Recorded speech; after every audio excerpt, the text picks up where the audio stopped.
Hello बच्चों, कैसे आप लोग। हम लोग आज देखने वाले हैं मॉलिक्यूलर बेसिस ऑफ इनहेरिटेंस का 25 मोस्ट इंपॉर्टेंट क्वेश्चंस को डिस्कस करने वाले हैं, जिससे हम मोस्टली कोशिश करेंगे सारे के सारे टॉपिक्स को कवर कर लें, जो कि बच्चों को काफी ज्यादा डिफिकल्ट जाता है। ठीक है, तो चलिए विदाउट एनी लेट चलिए स्टार्ट करते हैं। ठीक है, मेरा नाम बैकुंठा बेहरा है, तो मैं यहाँ पे जी एकेडमी में बॉटनी पढ़ाता हूँ बेटा। ठीक है, तो यहाँ पे हम लोग विदाउट एनी लेट चलिए आगे स्टार्ट करते हैं कि सबसे पहला क्वेश्चन आपका यहाँ पे दिया गया। अभी जो ट्रेंड चल रहा है कि मतलब बहुत लेंथी क्वेश्चन बनाई जा रही है, ठीक है, तो जिसकी वजह से आप लोगों को थोड़ा सा इस चीज का ध्यान रखना, थोड़ा पेशेंस रखना जरूरी है। ठीक है, चलिए तो देखते हैं सबसे पहला क्वेश्चन आपको क्या दिया गया है। पहला क्वेश्चन दे रहा है which of the following statement are correct with reference to transcription unit. हमें ट्रांसक्रिप्शन यूनिट के बारे में क्या पता है? हमें ट्रांसक्रिप्शन यूनिट के बारे में पता है कि एक 5 प्राइम टू 3 प्राइम एंड होता है, दूसरा बेटा 3 प्राइम टू 5 प्राइम एंड होती है। ठीक है, और यहाँ पे होता है बेटा आपका प्रोमोटर, और यहाँ पे बेटा होता है आपका टर्मिनेटर, और ये होता है बेटा स्ट्रक्चरल जीन, या इसको बेटा कोडिंग स्ट्रैंड कहेंगे, और ये टेम्पलेट स्ट्रैंड या नॉन कोडिंग स्ट्रैंड कहा जाएगा। ठीक है, तो यहाँ पे अगर हम सबसे पहले अगर हम बात करें, सबसे पहले क्या स्टेटमेंट दिया गया है? स्टेटमेंट में दिया गया transcription unit in DNA defined primarily by 3 regions, promoter, structural gene and terminator.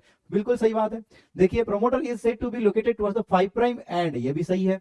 The promoter is a DNA sequence that provide binding site for the RNA polymerase। बिल्कुल सही बात है, यहीं पे आपका RNA polymerase बाइंड करेगा और आगे की प्रोसेस शुरू करेगा, ट्रांसक्रिप्शन की प्रोसेस। नेक्स्ट, प्रोमोट, तो ये भी सही हो गया। Then the promoter defines the template and the coding strand. Yes, template जहां जहां पे प्रोमोटर होता है उसी के अकॉर्डिंग हम डिसाइड करते हैं कि कौन सा कोडिंग स्ट्रैंड होगा, कौन सा नॉन कोडिंग स्ट्रैंड होगा। ठीक है, देन आपका the terminator is located towards the 3 prime end of the 3 prime end of the what this process of transcription. ये बिल्कुल बेटा आपका क्या है? करेक्ट है। तो सारे स्टेटमेंट आपका यहाँ पे करेक्ट है, तो बेटा आपका आंसर आ जाएगा A B C D and E. ठीक है, चलिए अगला सवाल। Arrange the following step of DNA fingerprinting in a correct sequence. मतलब यहाँ पे हमें सीक्वेंस में इसको रखना है, जो डीएनए फिंगरप्रिंटिंग करने के दौरान जो हम प्रोसेस फॉलो करते हैं। ठीक है, जो सीक्वेंस प्रोटोकॉल फॉलो करते हैं। सबसे पहले देखा आइसोलेशन में DNA digestion by the restriction endonuclease, ठीक है, कर देंगे। हाइब्रिडाइजेशन तो अभी नहीं करने वाले हैं। ट्रांसफरिंग द डीएनए बाद में होगा। डिटेक्शन ऑफ हाइब्रिडाइज देखते हैं इसको, इस तो लास्ट स्टेप है ये थोड़ा आपका लास्ट स्टेप है। Then separation of DNA fragment by electrophoresis. हाँ, इसको ब्रेक डाउन करने के बाद हम क्या करेंगे, इसको सेपरेट करेंगे जेल इलेक्ट्रोफोरेसिस। तो ए के बाद आपका ई आएगा, ए के बाद ये आपको 2 ऑप्शन है, तो ये बेटा आपका हो गए गलत। चलिए आगे देखते हैं क्या होगा। तो ये तो लास्ट वाला आ जाएगा, तो डी वाला लास्ट है, दोनों में डी बेटा लास्ट है। अब हमें बी एंड सी में सीक्वेंस देखना है, कौन पहले आएगा। बी बता रहा है hybridization using DNA VNTR like labelled VNTR probe. VNTR probe को यूज करके हमें क्या करना, हाइब्रिडाइज करना है। हाइब्रिडाइज करने से पहले हमें डीएनए के फ्रैगमेंट्स को क्या करना पड़ेगा, नाइट्रोसेलुलोज पेपर के ऊपर ट्रांसफर करना पड़ेगा, साउदर्न ब्लोटिंग करना पड़ेगा। तो ये बेटा आपका पहले आएगा, बाद में आएगा। तो मतलब पहले आपका सी आएगा, बाद में आपका बी आएगा। तो ये हो गया आपका आंसर। चलिए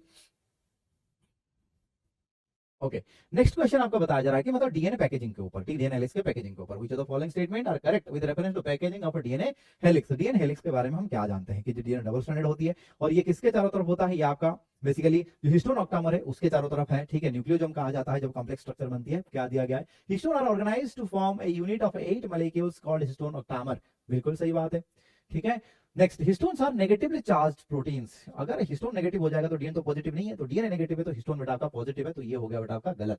histones are rich in basic amino acid residues like lysine and arginine. बिल्कुल सही बात है, जिसके वजह से ये आपका क्या होता है, बेसिक होता है। पॉजिटिवली चार्ज डीएनए, डीएनए तो पॉजिटिव चार्ज नहीं है, तो ये स्टेटमेंट हो गया हमारा गलत। Packaging of chromatin higher levels requires additional set of protein called as non histone chromosomal protein. बिल्कुल सही बात है, नॉन हिस्टोन प्रोटीन की नीड होगी फर्दर आपको अगर कंपैक्टेशन कराना है तो सही क्या क्या हो गया बेटा, पहला, तीसरा और आखिरी हो गया ए सी ई, ये हो गया बेटा आपका आंसर। ठीक है, चलिए अगला देखते हैं क्या दिया है। तो following statement about the lac operon is correct. तो लैक ऑपरेंट के बारे में हम क्या जानते हैं ना बेटा? लैक ऑपरेंट के बारे में हम जानते हैं कि एक प्रोकैरियोटिक में एक सेट ऑफ जीन है जो कि लैक्टोज के मेटाबॉलिज्म के लिए रेस्पॉन्सिबल है, और वो जीन क्या है ना आपका I P O Z Y and यहाँ पे लिख देते हैं ए, और ये आई जीन का एक सेपरेट प्रोमोटर है। तो यहाँ पे क्या होता है, देखिए कि जो आपका आई जीन है ये एक रेगुलेटरी प्रोटीन बनाता है, और ये रेगुलेटरी प्रोटीन जो है ऑपरेटर को ब्लॉक करता है, जिसके वजह से ये प्रोमोटर जो है ये 3 जीन का ट्रांसक्रिप्शन नहीं करा पाता है। बट जब आपका मीडियम में आपका लैक्टोज आ जाएगा तो लैक्टोज क्या करता है, रेगुलेटरी प्रोटीन को ब्लॉक कर देता है। जब ब्लॉक करेगा तो क्या होगा ना, आपका यहाँ पे ये जो ऑपरेटर को ब्लॉक नहीं कर पाएगा, फर्दर आपका इसका ट्रांसक्रिप्शन हो जाती है। चलिए देखते हैं। Galactose act as an inducer. Galactose तो नहीं करेगा बेटा, लैक्टोज करेगा। Gene I is constitutive express means continuously express होती है, बिल्कुल सही है। Lactose activates repressor to bind the operator. नहीं, लैक्टोज जो है आपका रिप्रेशर को बाइंड करके इनएक्टिवेट कर देता है, तो इसलिए हो गया गलत। Gene I Z Y A shares a single common promoter. नहीं, इन तीनों का अलग प्रोमोटर है और इसका बेटा अलग प्रोमोटर होता है। ठीक है, आई होप ये आपको समझ में आ गया होगा। ठीक है, चलिए अगला क्वेश्चन क्या दिया है, मैच द कलम वाला क्वेश्चन, ये भी बढ़िया क्वेश्चन बनता है आजकल।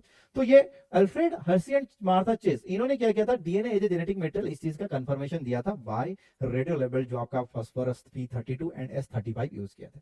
यूक्रोमाटिन क्या होती है ना, ये जो आपका लूजली पैक्ड, जहां पे ट्रांसक्रिप्शनली एक्टिव रहता है वहां पे आपका होता है, तो वो लूजली पैक्ड वाला ये हो गया। फ्रेडरिक ग्रिफिथ ने आपका क्या किया था ना, आपका स्ट्रेप्टोकोकस न्यूमोनी के ऊपर एक्सपेरिमेंट किया था और उन्होंने ट्रांसफॉर्मिंग प्रिंसिपल को कंफर्म किया था।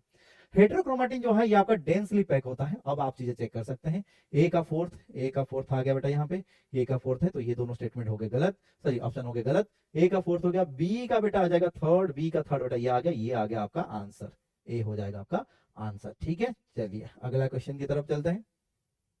Which of the following are the post transcriptional event in an eukaryotic cell. Eukaryotic cell में ट्रांसक्रिप्शन के बाद क्या होता है, एक आरएनए बनता है जिसका नाम होता है एचएनआरएनए, और उस एचएनआरएनए को क्या किया जाता है, प्रोसेसिंग करना पड़ता है एक्चुअल एमआरएनए में कन्वर्ट करने के लिए। उस प्रोसेस को कहते हैं स्प्लाइसिंग, जिससे इंट्रॉन को निकाल के एक्सॉन को जोड़ दिया जाता है। ठीक है, एंड साथ में आपका जो आपका कैपिंग एंड टेलिंग प्रोसेस होती है।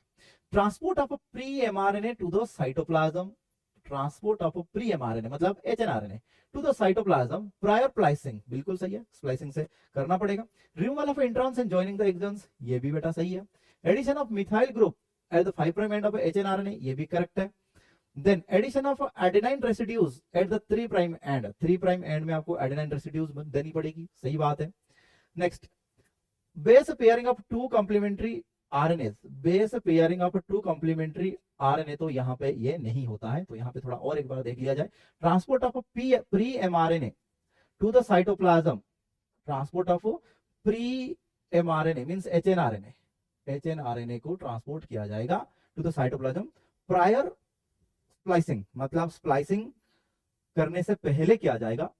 अच्छा, removal of introns and joining the exons, सही है। एडिशन ऑफ मिथाइल ग्रुप, सही है, ये आपका कैपिंग हो गया। And addition of adenine to the 3 prime end hnRNA, ये भी आपका टेलिंग हो गया। ठीक है, ये तीन तो आपको बी सी डी आपको तो बेटा सही लग रहे हैं। अब पहला बच गया आपका कौन सा, आपका ना transport of hnRNA to the cytoplasm, hnRNA तो एमआरएनए होगा, mRNA to cytoplasm prior splicing, ये तो बेटा आपका स्टेटमेंट हो गया गलत। ये तीन हो जाएंगे सही, B C sorry B C D आ जाएगा बेटा आंसर, बी सी डी, ये नहीं होगा, बी सी डी आपका आ जाएगा आंसर। ठीक है, चलिए तो अगला क्वेश्चन देखते हैं। In the RNA world, RNA is considered the first genetic material evolved to carry out essential processes. RNA acts as genetic material, also act as catalyst for some important biochemical reactions in living system. Being reactive, RNA is unstable. It is correct. ये तो correct है। ठीक है, RNA world में पहले RNA आया था और वो आरएनए का कैटालिटिक प्रॉपर्टी है, जेनेटिक मटेरियल भी है और बेटा क्या है, कैटालिटिक प्रॉपर्टी भी दिखाता है, और वो रिएक्टिव होने के कारण आरएनए अनस्टेबल है। DNA evolved from RNA and is a more stable genetic material. It is double helical strand. Being complementary, resist changes, evolving repairing mechanism, ये भी करेक्ट है। दोनों स्टेटमेंट बेटा आपका करेक्ट है, तो आप देख सकते हैं दोनों स्टेटमेंट जो आपका करेक्ट है, ये वाला स्टेटमेंट आपका हो जाएगा। ठीक है, अगला question, transfer RNS, transfer RNS मतलब यहाँ पे बेटा बता रहा है टी आरएनए की बात कर रहा है। ठीक है, T RNA and ribosomal RNA means are RNA की बात कर रहा है। T RNA and are RNA do not interact with mRNA, RNA नहीं करेंगे इंटरैक्ट, तो आपका ट्रांसलेशन कैसे होगा, तो होता है, तो ये हो गया बेटा आपका गलत। आरएनए इंटरफेरेंस टेक्निक, जो आरएनआई टेक्निक है, takes place in all eukaryotic organism as a method of cellular defence. हाँ, मेथड ऑफ सेलुलर डिफेंस ये है आरएनआई टेक्निक, तो ये पहला बेटा आपका गलत हो गया, दूसरा आपका क्या बेटा सही है, पहला गलत दूसरा सही, पहला गलत दूसरा सही। ठीक है, सेकंड ऑप्शन आ जाएगा। अगला देखते हैं, lactose present in the growth medium bacteria transported to the cell by the action of, किसके वजह से लैक्टोज जो है सेल के अंदर आएगा, तो लैक्टोज का परमिएबिलिटी को लैक परमिएज एंजाइम जो है वो बेटा आपका क्या करता है, प्रोमोट करके अंदर लाता है, जो कि वाई जीन, जेड वाई ए जीन से वाई जीन जो है ये बेटा आपका बनाता है लैक परमिएज, और ये बेटा सॉरी ये आपका क्या करता है, ट्रांसपोर्ट कराता है। चलिए अगला देखते हैं, which of the following statement correct regarding the process of replication in E coli. The DNA dependent RNA polymerase, देखो जब रेप्लिकेशन होता है तो DNA dependent DNA polymerase use होता है, ना कि आरएनए पॉलीमरेज, तो ये वाला स्टेटमेंट यहीं से हो गया गलत। The DNA dependent DNA polymerase catalyses polymerizing in 5 prime to 3 prime direction as well as in the 3 prime to 5 prime, दोनों डायरेक्शन में नहीं करेगा, हमेशा जो डीएनए पॉलीमरेज है ये 5 प्राइम टू 3 प्राइम डायरेक्शन में पॉलीमराइजेशन एक्टिविटी दिखाएगा on the template 3 prime to 5 prime direction. The DNA dependent DNA polymerase catalyzes polymerization 5 prime to 3 prime direction, ये तो सही लग रहा है। DNA dependent DNA polymerization one direction which is 3 prime to 5 prime, ये तो हो गया बेटा आपका गलत, तो आंसर आ जाएगा आपका थर्ड ऑप्शन। चलिए अगला देखते हैं क्या दिया यहाँ पे, कुछ मैच द कलम वाला दिया गया है। डीएनए फिंगरप्रिंटिंग को बताने वाले साइंटिस्ट थे बेटा आपका एलेक्स जाफरे, ठीक है। न्यूमोकोकस स्ट्रेप्टोकोकस न्यूमोनिया के ऊपर एक्सपेरिमेंट करने वाले फ्रेडरिक ग्रिफिथ। ई कोलाई के ऊपर आपका एक्सपेरिमेंट किए थे आपका Meselson and Stahl, semi conservative model. Bacteriophage के ऊपर एक्सपेरिमेंट किया था आपका हर्सी एंड चेज, जो कि DNA as a genetic material confirmation test था। तो अब ए के साथ आ जाएगा फोर्थ, ए के साथ आ गया फोर्थ, तो ये हो गया गलत। देन बी के साथ आ गया थर्ड, बी के साथ थर्ड यहाँ पे भी है। सी के साथ आपका आ जाएगा फर्स्ट, बेटा ये वाला आपका हो जाएगा आंसर, ठीक है। चलिए नेक्स्ट आपको क्या दिया गया यहाँ पे कि जो आपका कुछ मैच द कलम RNA polymerase 3 termination of transcription जो है वो बेटा आपका होगा रो फैक्टर से, ठीक है। स्प्लाइसिंग जो है वो आपका क्या करेगा, एक्सॉन का SNRNP करेगा। टाटा बक्स जो है बेटा आपका प्रोमोटर है, ठीक है। आरएनए पॉलीमरेज 3 जो है उसके पास ये SNRNA एंड tRNA होती है, तो ए का फोर्थ एक ही ऑप्शन है, बी का थर्ड हो गया, सी का फर्स्ट हो गया, डी का सेकंड हो गया, ये हो गया आपका आंसर, ठीक है, पता होनी चाहिए आपको। Next given below the statements, RNA polymerase in prokaryotes, RNA polymerase is catalyzing the process of elongation. In prokaryotes, RNA polymerase is capable of catalyzing the process of elongation during transcription के दौरान क्या करेगा आपका elongation करेगा। Second क्या दे रहा है, RNA polymerase associates transiently with the rho factor to initiate transcription, नहीं होता है, इनिशिएट नहीं करता है, ये बेटा आपका क्या करता है, टर्मिनेशन करता है। In prokaryotes RNA polymerase capable of elongation, हाँ ये इलॉन्गेशन करेगा, बट रो फैक्टर से बेटा आपका टर्मिनेशन होगा, ना कि इनिशिएशन होगा। तो पहला वाला ट्रू है, दूसरा वाला बेटा आपका क्या है, फॉल्स है, ठीक है। चलिए अगला क्वेश्चन की तरफ बढ़ते हैं, ठीक है। अगला क्वेश्चन क्या दे रहा है, सिर्फ आपका लैक ऑपरेंट के ऊपर, the Z gene codes beta galactosidase, correct है, which is primarily responsible for hydrolysis of lactose into glucose and galactose, correct है। In addition to lactose, glucose or galactose can also induce lac operon, नहीं, lactose ही आपका induce करेगा, ये दोनों नहीं कर पाएंगे, ठीक है। तो पहला सही है, दूसरा गलत, पहला सही दूसरा गलत, ये बेटा हो जाएगा आपके आंसर, ठीक है। अगला question, next question, in eukaryotes there are 3 RNA polymerases in the nucleus in addition to the RNA polymerase found in the organelle। RNA polymerase जो है ऑर्गेनेल में पाया जाता है, उसके साथ साथ वो बता रहा है कि जो RNA polymerase है वो 3 प्रकार के होते हैं, RNA polymerase 1, 2 and 3। अच्छा, all 3 RNA polymerases in eukaryotic nucleus have different roles। अच्छा, अगला क्वेश्चन देखिए, in eukaryotes there are 3 RNA polymerases in the nucleus in addition to the RNA polymerase found in the organelle, ये correct है। all 3 RNA polymerases in eukaryotic nucleus have different role, हाँ RNA polymerase 1, 2 and 3 सबके अलग अलग functions होते हैं, तो जिसके वजह से स्टेटमेंट 1 and 2 दोनों बेटा आपके क्या हो जाएंगे, करेक्ट हो जाएंगे, ठीक है। चलिए अगला क्वेश्चन क्या दिया है, अगला क्वेश्चन मैच द कलम वाला है। हिस्टोन है, हिस्टोन जो बेटा आपका क्या होती है, पॉजिटिवली चार्ज्ड प्रोटीन है, बेसिक प्रोटीन है, क्योंकि इसके चारों तरफ आपका डीएनए रहेगा। Nucleosome DNA wrapped around histone octamer, that will be nucleosome. Euchromatin पहले से बताएं, यूक्रोमाटिन जो आपका क्या होता है, लूजली पैक होता है, हेटेरोक्रोमाटिन आपका क्या होता है, डेंसली पैक होता है। तो डी का सेकंड ये दो ऑप्शन आ रहे हैं, ए का थर्ड हो गया, बी का फोर्थ, तो ये बेटा आपका आ जाएगा आंसर, ठीक है। चलिए next question, explain sequence tags refers to what. जो हम ह्यूमन जीनोम प्रोजेक्ट पढ़ते हैं तो उसमें दो अप्रोच होता है, express sequence tags and sequence annotation. तो एक्सप्रेस सीक्वेंस टैग्स जो है सर्टेन इंपोर्टेंट एक्सप्रेस जीन्स नहीं होता है, all genes that are expressed as RNA ये तो ठीक है। All genes that are expressed as protein, नहीं, सारे जो आपका जीन होते हैं वो प्रोटीन की तरह एक्सप्रेस नहीं होंगे, क्योंकि कुछ ऐसे जीन्स हैं जो टीआरएनए एंड एमआरएनए का सिंथेसिस कराता है। जरूरी नहीं कि हमेशा जो जीन्स हैं वो आपका प्रोटीन में ही फॉर्मेशन होंगे, तो आरएनए के फॉर्म में होंगे तो चलेगा। ऑल जीन्स वेदर एक्सप्रेस्ड और ऑन एक्सप्रेस्ड, नहीं, ये तो नहीं है, तो आपका आ जाएगा all genes that are expressed is RNA, ultimately mRNA के फॉर्म में तो कन्वर्ट होगा। होने के बाद अब डिपेंड करेगा वेदर ये प्रोटीन बनाएगा या किसी दूसरे आरएनए को कोड करेगा। ठीक है, चलिए नेक्स्ट क्वेश्चन। आरएनए म्यूटेट्स एट ए फास्टर रेट, करेक्ट है क्योंकि अनस्टेबल है, रिएक्टिव है। ठीक है, viruses having RNA genome and a shorter lifespan mutate and evolves faster, ये भी करेक्ट है। ओके, तो आरएनए म्यूटेट्स एट ए फास्टर रेट, सही है। वायरस हैविंग आरएनए, जिनके पास आरएनए जेनेटिक मटेरियल होगा जिन वायरसेस के पास, वो म्यूटेट करते हैं। जैसे कॉमन कोल्ड कराने वाला जो वायरस है, तो आपका क्या है, उसका जेनेटिक मटेरियल आरएनए, इसीलिए हमें कॉमन कोल्ड के अगेंस्ट कोई दवा हम नहीं ले सकते क्योंकि ये फिक्स नहीं रहता है। ठीक है, तो दोनों स्टेटमेंट आपके बेटा यहाँ पे ट्रू है। चलिए नेक्स्ट क्वेश्चन देखते हैं। ये बढ़िया सवाल है। Which of the following is the sequence of corresponding coding strand if the sequence of mRNA, if this is the sequence of mRNA, तो इसका कोडिंग स्ट्रैंड का सीक्वेंस क्या होगा, हम क्या बात करते हैं। ये मान लीजिए आपका क्या है बेटा, आपका ट्रांसक्रिप्शन यूनिट है, ये आपका प्रोमोटर है, ये आपका टर्मिनेटर है, ये आपका 5 प्राइम एंड है, ये आपका 3 प्राइम एंड है, ये कोडिंग स्ट्रैंड होता है, ये टेम्पलेट स्ट्रैंड होता है। ठीक है, अब होता क्या है ना, जो एमआरएनए बनती है वो इसी कोडिंग स्ट्रैंड का कॉपी होता है। खाली आपका क्या होता है ना, अगर यहाँ पे थायामाइन है तो यहाँ पे यूरासिल होता है। ठीक है, बाकी एज इट इज कॉपी होता है। तो 5 प्राइम टू 3 प्राइम, तो 5 प्राइम टू 3 प्राइम आपका होना चाहिए, तो ये वाला हो गया गलत, ये दोनों तो आपके दायरे में नहीं आ रहे। अब 2 ऑप्शन है। अब यहाँ पे ए है तो यहाँ पे भी ए होना चाहिए, तो ये वाला भी हो गया गलत। यहाँ पे यू है तो यहाँ पे टी होगा, तो ये आपका आ जाएगा आंसर। आगे पूरा चेक करने की जरूरत नहीं है। ऐसे क्वेश्चंस बच्चे देख के डर जाते हैं, बोलते हैं क्या करें सर। अगला question, the process of copying genetic information from one strand of DNA into RNA is termed as transcription, बिल्कुल सही बात है। कोडिंग स्ट्रैंड को कॉपी किया जाता है, इसी प्रोसेस को हम कहते हैं ट्रांसक्रिप्शन।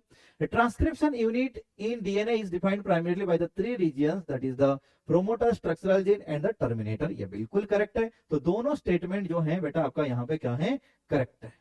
चलिए नेक्स्ट, सेमी कंजर्वेटिव रेप्लिकेशन, दो असर्शन रीजन क्वेश्चन दिया गया है। Semi conservative replication was experimentally proved by Meselson and Stahl, बिल्कुल सही बात है। इन्होंने ई कोलाई के अंदर इन्होंने क्या किया था, N15 को लेके इन्होंने एक्सपेरिमेंट किया था। Meselson and Stahl used radioactive isotope use नहीं किए थे, बच्चे यहाँ पे धोखा खा जाते हैं। रेडियो एक्टिव आइसोटोप नाइट्रोजन नहीं होता है, ये होता है बेटा आपका क्या होती है, हेवी नाइट्रोजन होता है, नाइट्रोजन का आइसोटोप होता है, बट रेडियो एक्टिव नहीं होता है। ठीक है, तो जिसके वजह से असर्शन तो सही है बट रीजन बेटा क्या है, रॉन्ग है। Assertion true but reason is false. Okay, next, against the codon 5 prime to 3 prime, ये दिया गया है कोडन। ठीक है, what would be the sequence of anti codon on the tRNA, तो टीआरएनए के ऊपर बेटा क्या होती है, एंटी कोडन होती है।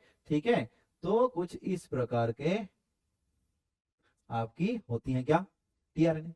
अब एंटीकोडन वाला ये बेटा एंटीकोडन होता है। ठीक है, तो अगर यहाँ पे कंप्लीमेंट्री बेस पेयरिंग होगी, ये बेटा आपका क्या है, 5 प्राइम टू 3 प्राइम दिया गया है, तो आपका जो एंटीकोडन है, ठीक है, वो भी आपका 3 प्राइम टू 5 प्राइम डायरेक्शन में इसका कॉम्प्लीमेंट्री होना चाहिए। इसका कॉम्प्लीमेंट्री तो पहले हम लिख देते हैं AUG। ठीक है, बट ये जो आपका जो मतलब कोडिंग में है, तो आपका टेम्पलेट में क्या होना चाहिए, टेम्पलेट में जब हम रीड करेंगे तो 3 प्राइम टू 5 प्राइम डायरेक्शन में रीड करेंगे। तो 3 प्राइम टू 5 प्राइम कहां पे, GUA है। 3 प्राइम टू 5 प्राइम अगर आप देखेंगे, 3 प्राइम टू 5 प्राइम आपको क्या दिख रहा है बेटा, आपका GUA यहाँ पे है। तो ये तो पहले आपका नहीं होने वाला ये दोनों। अब बचे तुम्हारे पास 2 चीज। ठीक है, तो 2 चीज बचे हैं, तो यहाँ पे बेटा आपका अगर 3 प्राइम है और यहाँ पे अगर मान लो कि बेटा आपका 5 प्राइम आएगा, तो 3 प्राइम से AUG 3 प्राइम टू 5 प्राइम आएगा, तो ये बेटा आपका आएगा आंसर। ठीक है, क्लियर है। चलिए next, the E. coli cell in N15 double-stranded DNA are incubated in the medium containing N14 nucleotide. After 60 minutes, how many E. coli cells will have DNA totally free from N15 लिखना चाहिए थोड़ा सा।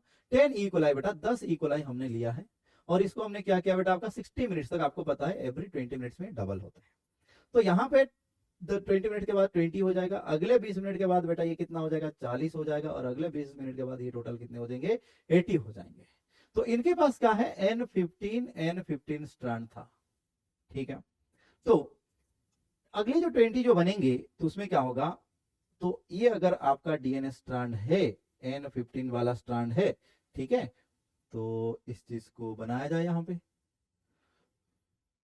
अगर ये N15 वाला strand है और ये आपका जब N14 में हम इसको कल्टीवेट करेंगे तो क्या होगा ना, आपका N15 के साथ साथ N14 स्ट्रैंड आ जाएगा। मतलब अगर ऐसा एक था, एक से जो बेटा तुम्हारा दो बनेंगे, तो दो बनेंगे बेटा आपका क्या बनेंगे N, ये हाइब्रिड फॉर्म में रहेगा, ठीक है। तो फिर ये आपका 10 है, तो यहाँ पे बेटा क्या आ जाएंगे 20। फिर उसके अगले जनरेशन के बाद क्या होने वाला है, ये जो दोनों स्ट्रैंड है ये दोनों बेटा आपका सेपरेट हो जाएंगे, ठीक है। और जो न्यू स्ट्रैंड है वो आपका कुछ ऐसा बनेगा, और साथ में जो ये जो स्ट्रैंड आपका सेपरेट हुए थे ये आपका कुछ इस तरीके से 4 बनेंगे, जो कि ठीक है 40 यहाँ पे ये बन गया।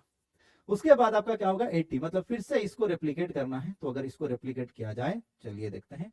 तो एक तो होगा बेटा आपका ये वाला, और ये हो गया बेटा आपका ये वाला, 4 से बनेंगे 8, 8 में से जो बेटा आपका 2 है ऐसे रहेंगे, बाकी जो 6 स्ट्रैंड रहेगा,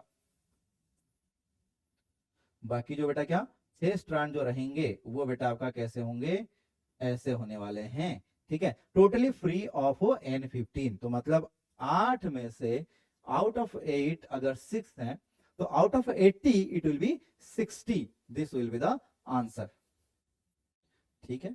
तो अगला क्वेश्चन देखा जाए। DNA fingerprinting refers to what? Analysis of a DNA samples using imprinting devices. Imprinting devices कुछ भी नहीं है यहाँ पे। Technique used to molecular analysis of different specimens of a DNA. अच्छा। Technique used for identification of fingerprints of individual. ये तो नहीं होने वाला है। Molecular analysis of profiles of DNA samples. हाँ, तो DNA fingerprint को हम DNA profiling भी कहते हैं। क्या कहते हैं? DNA profiling भी कहा जाता है, ठीक है।